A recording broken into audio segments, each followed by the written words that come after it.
Job calendar మీకు పెట్టాడా DSA మీకు? అయితే మీకు కోపం రాదు. యువత తరపున కూడా నేనే పోరాడాలా, లేకుంటే మా మిత్రుడు పవన్ కళ్యాణ్ గారే పోరాడాలా?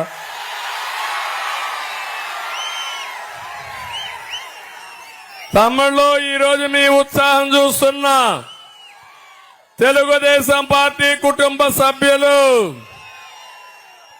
ఒక సైనికులుగా ముందుకు పోతున్నారు. ఇంకో పక్క జన సైనికులు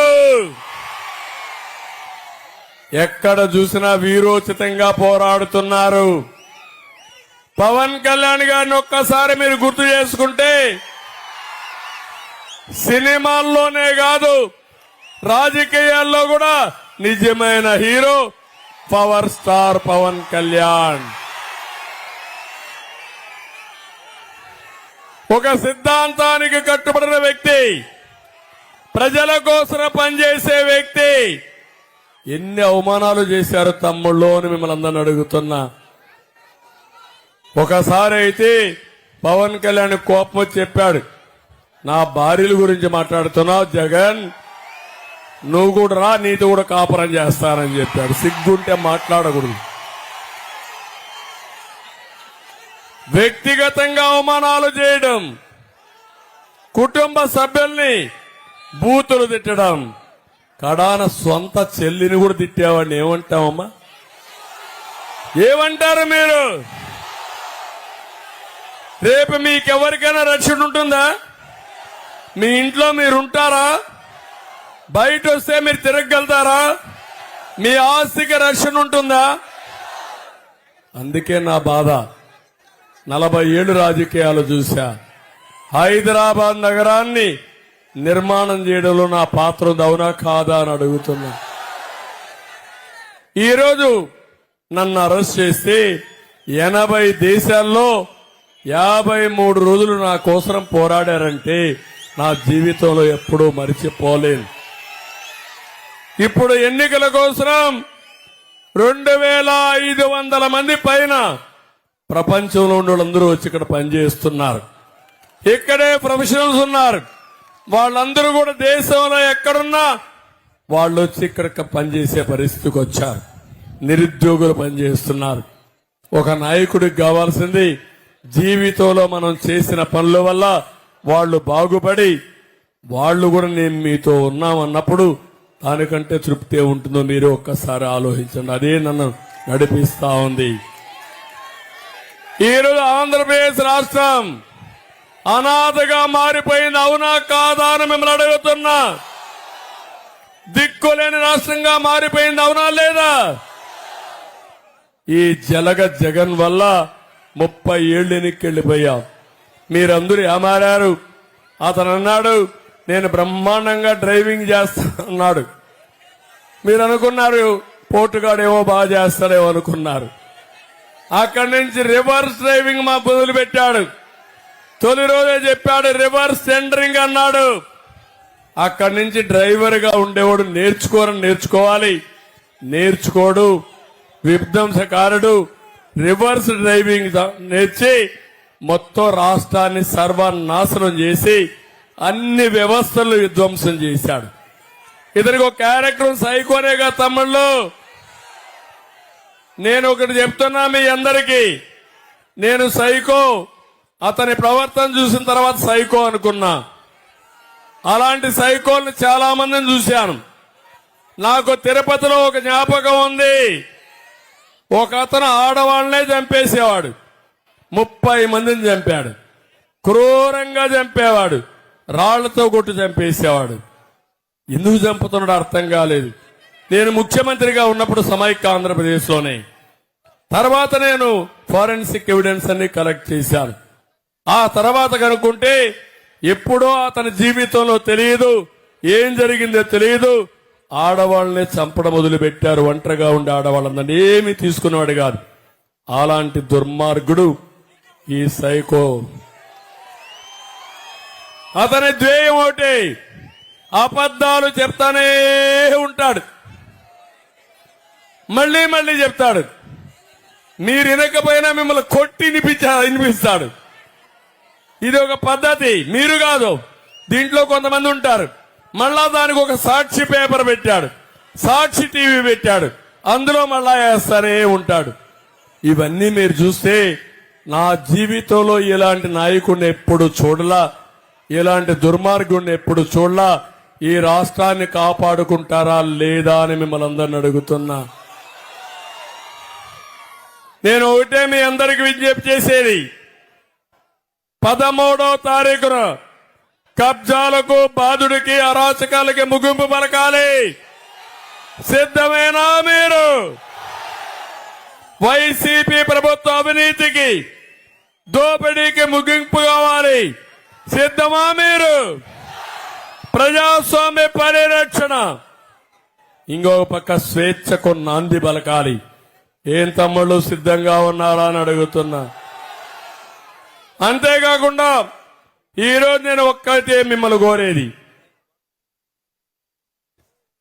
ఈరోజు రాష్ట్రంలో విధ్వంస పాలన కావాలన్నా, అభివృద్ధి పాలన కావాలన్నా,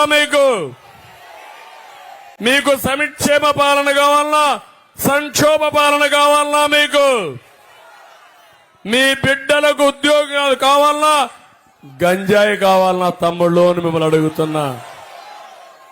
మీ ఆస్తులకు రక్షణ కావాలన్నా, లేకపోతే జగన్ ల్యాండ్ గ్రాబింగ్ చట్టం కావాలన్నా? నేను ఒకటి అడుగుతున్నా మిమ్మల్ని, భూమి మీదేనా? నమ్మకమేనా? నాకు నమ్మకం లేదు మీ భూమి అని. మీదేనా భూమి? ఇది చూసారా? ఇవి పట్టాదారు పాస్ పుస్తకం. ఇది మీ ఫోటోనా? ఇది ఎవరి ఫోటో? ఇది భూమి ఎవరిది? జలగా తాత ఇచ్చాడా? వీళ్ళ నాన్న ఇచ్చాడా మీకు? వీళ్ళ ముత్తాత ఇచ్చాడా? మీ తాత ఇచ్చాడు, మీ తండ్రి ఇచ్చాడు. మీ వారసత్వం, మీ కష్టార్జితం, అవునా కాదా? అయితే ఈయన ఫోటో ఎట్టేస్తాడు? ఎట్టేశాడు అంటే మనం అడగం కాబట్టి ఏమైనా చేసే దుర్మార్గుడు. నేను అడుగుతున్నా, 14 ఏళ్లు ముఖ్యమంత్రిగా నేను పరిపాలించా. ఎప్పుడన్నా నాకు ఈ ఆలోచన వచ్చిందా? ఎప్పుడన్నా వేసానా నేను? ఈ ఎట్లుండాలంటే, పట్టాదారు పాస్ పుస్తకం అంటే మీకు ప్రభుత్వం ఇచ్చే ఒక గ్యారంటీ. ఇంత మునుపంతా కూడా ఈ విధంగా ఉండేది. ఇది ప్రభుత్వ ఎంబ్లం, ప్రభుత్వ అథారిటీ. ప్రభుత్వాన్ని అంటే ఒక సావర్నటీ పవర్, దాన్ని మీరు ఆమోదిస్తారు కానీ 5 ఏళ్లలో పోయే సైకోని మీరు యాక్సెప్ట్ చేస్తారా అని మిమ్మల్ని అడుగుతున్నా. అందుకే నేను చెప్తున్నాను, నేను ఒకసారి దీన్ని పూర్తిగా రద్దు చేసి మళ్లీ గవర్నమెంట్ ఎంబ్లంతో పట్టాదారు పాసు పుస్తకాలు మీకు ఇస్తా. ఇప్పుడు ఒకటే చెప్తుంది, ఏం చేద్దాం ఇప్పుడు? దీన్ని చించేయమంటారా? చించమంటారా? కోపంగా ఉన్నారా? గట్టిగా దించాలా? చిత్తుగా దించి చెత్తపొట్ల బారేస్తున్నా. దానికంటే ప్రమాదం, జగన్కి మీ ఆస్తి మీద కన్నుబడింది. ఇది మరీ ప్రమాదం నేను చెప్తున్నాను. నేను చెప్తే మీరు అనుకోవచ్చు నాకేదో ఆయన మీద కోపం ఉందని. నా కోపం కాదు, మీ మీద నాకు ప్రేమ. ఎందుకంటున్నానంటే, కొత్త చట్టాన్ని ఆయన తీసుకొచ్చింది ఏపీ ల్యాండ్ టైటిలింగ్ యాక్ట్. నేను అడుగుతున్నా, ఇది ల్యాండ్ టైటిలింగ్ కాదు, జగన్ ల్యాండ్ గ్రాబింగ్ యాక్ట్. ఇది మీ భూమి అంతా తీసుకుంటాడంట, మీకు జిరాక్స్ కాపీ ఇస్తాడంట. జిరాక్స్ కాపీ ఇస్తే రుణాలు ఇస్తారమ్మా మీకు? ఎవరైనా యాక్సెప్ట్ చేస్తారా మీరు దాన్ని? ఈ రోజు మీ దగ్గర పట్టాదారు పాసు పుస్తకం ఉందా లేదా? 10-1 ఉందా లేదా? ఏం కావాలో రికార్డ్స్ ఇస్తున్నారు, అన్ని ఉన్నాయి. కానీ రేపటి నుంచి ఆ రికార్డ్స్ అన్ని ఏమీ ఉండవు. జగన్మోహన్ రెడ్డి కంప్యూటర్లో మీ జాతకాలు ఉంటాయి. ఆయన ఏది రాస్తే అదే ఫైనల్. మీరేదైనా అమ్మాలంటే ఈ జలగ పర్మిషన్ అవసరం. ఇంతవరకు ఉందా అమ్మేదానికి? ఎవరన్నా పర్మిషన్ కావాలన్నా మీకు? అగ్రిమెంట్ రాయడానికి పర్మిషన్ అవసరమా మీకు? మీరు తాకట్టు పెట్టడానికి మీకు పర్మిషన్ అవసరమా మీకు? రేపటి నుంచి ఆ పరిస్థితి వచ్చేసింది. అంటే మీరు గుర్తుపెట్టుకోవాల్సింది, దీని మీద ఆయన సొంత కంపెనీ, కంప్యూటర్ కంపెనీ బినామీ అమెరికాలో ఉంటుంది, అందులో రికార్డ్స్ పెడుతున్నాడు. మీరు అమ్మాలంటే ఆయన గుమస్తా దగ్గరికి పోయి పర్మిషన్ తీసుకోవాలి. ఎంఆర్ఓ లేడు, ఆర్డీఓ లేడు, విలేజ్ సెక్రటరీ లేడు. నేరుగా మీరు పోయి ఒక టైటిల్ రిజిస్ట్రేషన్ ఆఫీసర్ ఒక ఆయన ఉంటాడు. ఆయన ఎవరంటే ఈయన నామినేట్ చేసిన వాళ్ళ కార్యకర్త గాని వాళ్ళ గుమస్తా గాని.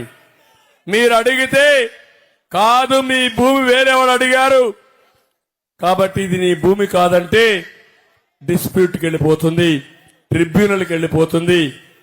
లోకల్ కోర్టులు కూడా ఉండవు, జిల్లా కోర్టుకు పోవాలి. ఒక్కసారి డిస్ప్యూట్కి వెళ్ళిన తర్వాత మీ జీవితాల్లో ఆ భూమి మీది కాదని నేను మీకు తెలియజేస్తున్నా. ఈ కుట్ర మీకు అర్థమైందా లేదా? మీకు మొన్ననే ఒంటిమిట్టలో ఒక చేనేత కార్మికుడు సొంత భూమి అమ్మాలని ప్రయత్నం చేశాడు, అప్పులు చేసుకున్నాడు. నేరుగా పోయి అమ్మేదానికి పోతే ఎంఆర్ఓ వాళ్ళు వండుకొని ఈ భూమి నీది కాదు, వేరే వాళ్ళు రిజిస్ట్రేషన్ చేసుకున్నారనే పేరు మారిపోయిందంటే అందరి దగ్గర తిరిగాడు, తిరిగిన చోటు లేకుండా తిరిగాడు. కడాన మీరు చూస్తే ఎవరూ సమాధానం చెప్పకపోతే జీవితం మీద ఆశ వదులుకొని రైల్వే ట్రాక్ దగ్గరికి వెళ్లి ఆత్మహత్య చేసుకున్నాడు. తల్లి పిల్ల ఇద్దరు కలిసి విషం తాగి చనిపోయారు. ఒక కుటుంబం నాశనం అయిపోయింది, భూమి పోయింది. నేను అడుగుతున్నా, అలాంటి పరిస్థితి మీకు అందరికీ వస్తుంది, దానికి మీరు సిద్ధమా అని మిమ్మల్ని అడుగుతున్నా. ఇలాంటి చెత్త చట్టం మనకు అవసరమా అని మిమ్మల్ని అడుగుతున్నా. దీని మీద అందరికీ చెప్తారా లేదా? టౌన్ లో ఉండే మీకు కూడా వర్తిస్తుంది. మీ ఇల్లుండేది కూడా భూమిలోనే. ఎంఆర్ఓ రికార్డులు మెయింటైన్ చేస్తారు. రేపు మీ భూమి కూడా, ఇంటి జాగా కూడా ఎంఆర్ఓ దగ్గర లేకుంటే వీళ్ళ దగ్గర ఉంటాయి. అక్కడి నుంచి మీకు డిస్ప్యూట్ లో పెడితే మీ ఇండ్లు కూడా కొట్టేస్తారు. ఇంకెవరు ఒకడగానే పోలీస్ స్టేషన్ పోతే మన మీద రివర్స్ కేసు పెడతారు. మనమే కబ్జాదారుడిగా పెట్టి మన వల్ల జైల్లో పెట్టి మన వల్ల హెరాస్ చేసే పరిస్థితి వస్తుంది.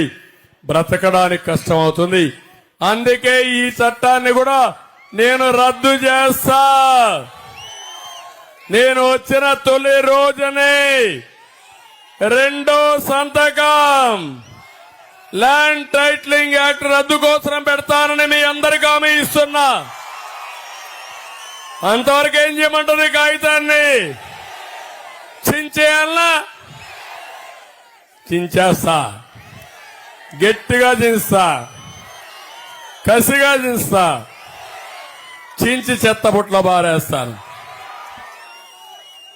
నేను ఒకటే మిమ్మల్ని అడుగుతున్న తమ్ముళ్ళు, ఇలాంటి పరిపాలన, దుష్టుల పాలన ఎప్పుడన్నా చూశారా మీరు?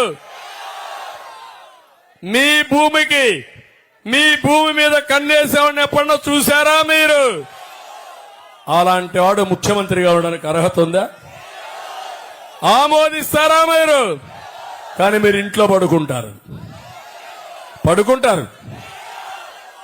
13వ తారీఖున వేడిగా ఉంటుంది, ఎండ ఉంటుంది. పర్వాలేదు, నా ఓటు ఏమవుతుందనే ఆలోచన కూడా ఉంటుంది. ఉంటుందా లేదా? నేను అడుగుతున్నా. అది చేస్తే 14వ తారీఖు తర్వాత మళ్ళా గవర్నమెంట్ వస్తే మీ ఇంటికి వచ్చేది గొడ్డలి. పులివెందల గొడ్డలి మీ ఇంటికి వస్తుంది. సిద్ధమా మీరని అడుగుతున్నా. నేను చెప్పేది మీకు అర్థమైందా అని అడుగుతున్నా. 2019లో ఎన్నికల్లో దండం పెట్టి చెప్పా, మీ పాదాభివందనం చేసి చెప్పా. నేను ఒక మాట అన్నాను, నా మాట నమ్మండి, కరెంటు ఛార్జీలు పెరిగిపోతాయి, అమరావతి రాదు, పోలవరం నాశనం చేస్తాడు, రాష్ట్రం నాశనం అవుతుంది. నా కోసరం కాదు, ఈ పిల్లల కోసం ఆలోచించమంటే ఆయన అట్నే చెప్తాడనుకున్నారు. ఇప్పుడు మీకు తెలిసి వచ్చింది మొత్తం కష్టాలన్నీ. మళ్ళీ నేను చెప్తున్నా, ఏ మాత్రం ఏమారినా నేను కూడా మిమ్మల్ని కాపాడలేని తర్వాత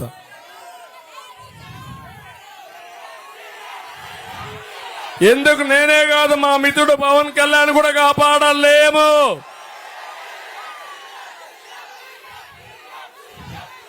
అందుకే నేను మిమ్మల్ని అందరినీ కోరేది, ఒక పక్క ఇది చేస్తూనే నేను చాలా స్పష్టంగా మీ దగ్గరికి వచ్చా.